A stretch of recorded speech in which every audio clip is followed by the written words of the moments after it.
राणी, तू इथे का आली आहेस? म्हणजे मम्माने तुला घड्याळ शोधून देण्याची टाइमलाईन जी दिली होती ती आज संपणार आहे. तू विसरली आहेस का? आणि आता मम्मा तुला नक्की विचारणार, मग तू तिला काय सांगणार आहेस? हे बघ राणी, आधीच ती तुझ्यावर खूप चिडली आहे, त्यात तू स्वतः आता तिच्या समोर येऊन उभी राहणार म्हणजे काही खरं नाही यार. मी इथे जर आले नसते तर सगळ्यांना असं वाटलं की खरंच मी चोरी केली. तसं वाटायला नको म्हणून मी इथं आले. राणी, तू कितीही म्हणालीस तरी माझ्या मम्माला आणि वहिनीला हेच वाटतं ना की तूच चोर आहेस. आता तुला बघितल्यावर सगळ्यांसमोर पुन्हा एकदा तुझं इन्सल्ट करू नये म्हणजे झालं. आणि तू इथे येऊन ना खरंच चूक केली आहेस. पण मी काय करणार होते? इकडं आड तिकडं वीर असगत झाली आहे माझी.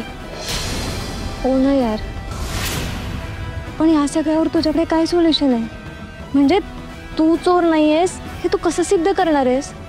मला नाही माहीत, पण माझ्या मनाला माहिती आहे की मी ही चोरी केलेली नाहीये. मग मी असं तोंड लपवत का फिरू?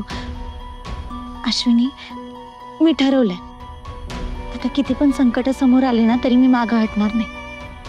मग पुढे जे होईल ते होईल. काय होणार आहे हे सगळ्यांना चांगलंच माहिती आहे यार. ते घड्याळ ना एकदा सापडायला पाहिजे होतं, म्हणजे एकदाचा प्रॉब्लेम सॉल्व्ह झाला असता.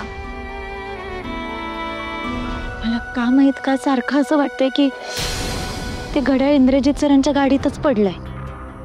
अगं राणी, कसं पॉसिबल आहे? कारण दादूने गाडी नीट चेक केली आहे, आणि जर ते घड्याळ गाडीत पडलं असतं तर दादूला सापडलं असतं ना.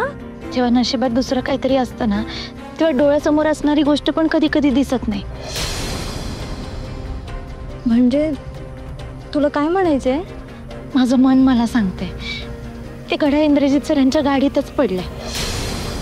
अश्विनी, तू माझी खूप मदत केलीस, फक्त अजून एक मदत करशील? कसली मदत? मला इंद्रजित सरांच्या गाडीची चावी थोड्या वेळापुरती आणून देशील? अगं राणी, दादूच्या गाडीची चावी? सॉरी, मी या बाबतीत तुझी मदत नाही करू शकत.